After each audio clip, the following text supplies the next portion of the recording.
Hi friends, this video shows how to download and install software update. Please don't forget to subscribe this channel. Please like and share the video.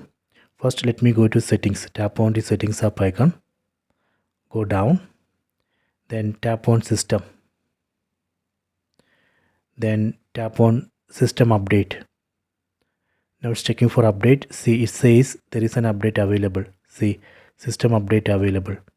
Here we can see what is included in this update. New features. Here we can see list of new features added in this update. Camera improvements.